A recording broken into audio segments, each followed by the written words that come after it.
Hi and hello, my dear students. Without any further ado, here I present to you with the part second of chapter number first, A Letter to God by G.L. Pewins from First Flight English Class 10th textbook.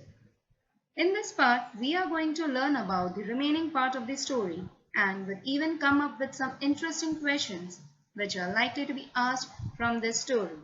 Even few answers are expected from you, so do find out the answers and let me know. Apart from this, we are even going to learn about the justification of the title, irony of the story, moral, summary, and many more.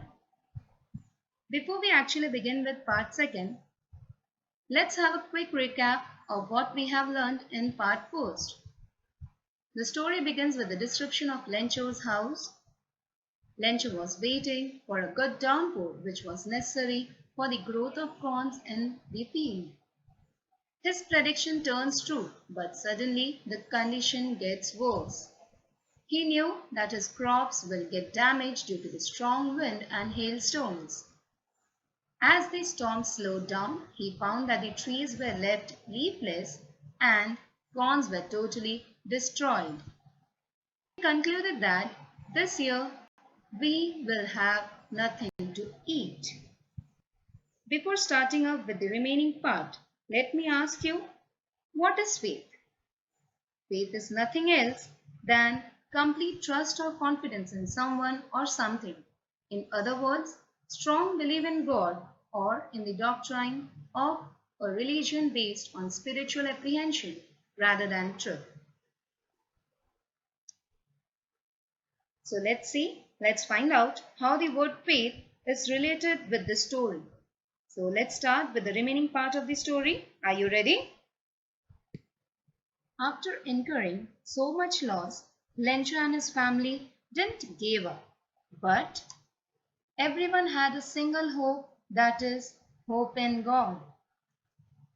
Last night, Lencho thought only of his one hope.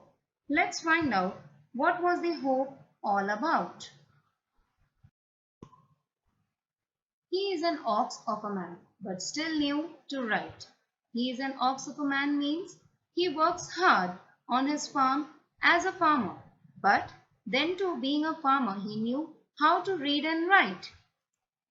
He wrote a letter and it was his letter to God. This actually justifies the title of the story, that is, A Letter to God. A question can be asked to you about the justification of the title.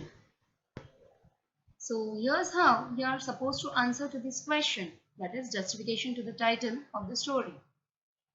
The story A Letter to God by G.L. Pewins highlights immense power in man's innocent faith in God. It teaches us that if man has childlike faith in God, he can accomplish anything considered impossible. If with this faith man asks God for help, God responds, though through his own peculiar channels, and fulfills man's any urgent legitimate desire. Have you ever experienced such thing in your life, like a miracle from God? In the letter, he demanded for 100 pesos. 1 Mexican peso is approximately 3.41 Indian rupees. That means 100 Mexican pesos will be approximately 300.41 Indian rupees. He asked for 100 pesos in order to sow his field again and to live his livelihood until the new crop comes. Here we can talk about the irony of the story. Here's how you can explain the irony of the story. In the lesson, A Letter to God, the irony is that Lencho's field is destroyed due to hailstorm and his family and he have no food for the rest of the year. Because of his immense faith in God, he writes a letter to God beseeching him that God send him 100 pesos so that he can sow his land again.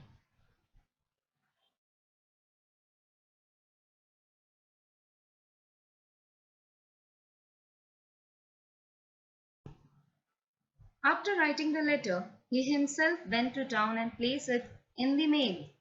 A postman take his letter, laughing heartily, to the postmaster. The postmaster, a fat, amiable fellow, gets surprised. You can use many synonyms in the place of word amiable, such as friendly, affable, cordial, warm, warm-hearted, good-natured, nice, pleasant, agreeable, pleasing, lovable, charming, delightful, easy to get along with, kind, and many more.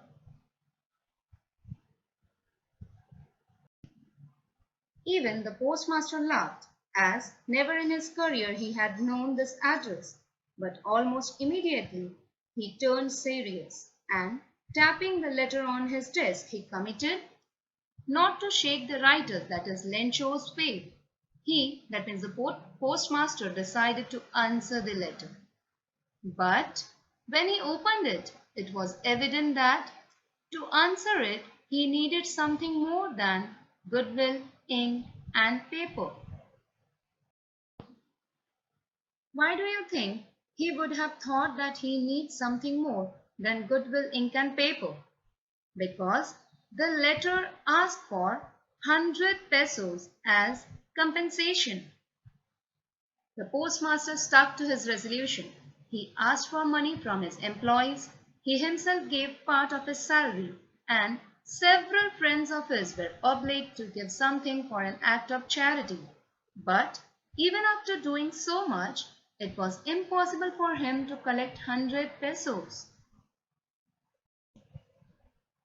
Do you think you will help someone in need without expecting anything in return?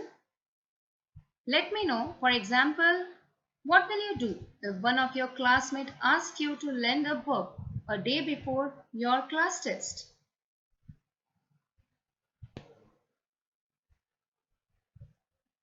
The postmaster put the collection in an envelope addressed to Lencho, and with it a letter containing only a single word as a signature, that is, God. Here the question arises, does God exist? Do you believe in the existence of God? If such question arises, then your answer should be in a positive way. Yes, I believe in the existence of God.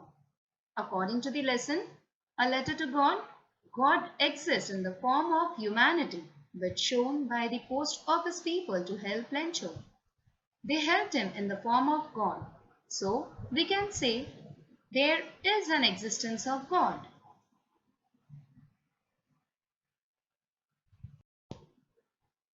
The following Sunday, Lencho reached the post office a bit earlier than usual. Same postman handed him the letter. For a common man, it would be a great surprise to get something from God. I can say a part of miracle, but Lencho did not show any surprise. Instead, he became angry when he counted the money. And as a result, he immediately went up to the window to ask for paper and ink. And with much wrinkling of his brow caused by the effort he had to make to express his ideas, he started writing another letter. Finally, when he finished, he went to the window to buy a stamp affixed to the envelope and dropped it in the mailbox. Postmaster immediately goes to open it. To his surprise, on what was written inside,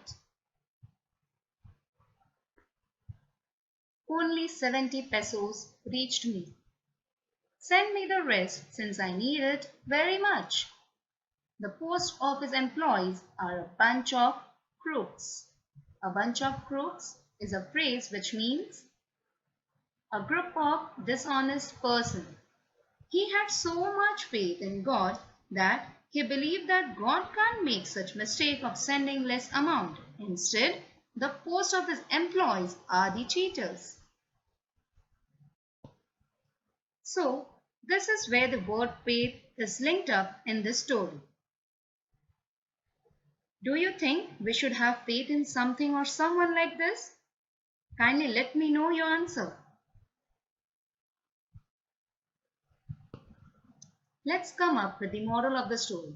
A Letter to God is a story of extreme faith in God. When the farmer found that the money was less than he had asked for, he wrote to God again, asking for more, but not to send it via post because they were thieves. The title is justified because it is all about faith and how God works in strange ways. Here we come up with the summary of the story. In this story, Lencho has been portrayed as a deeply spiritual man. He had immense faith in God's goodness and generosity. After his crop was destroyed in a storm, he wrote a letter to God requesting him to send him 100 pesos. Pesos means the currency used over there.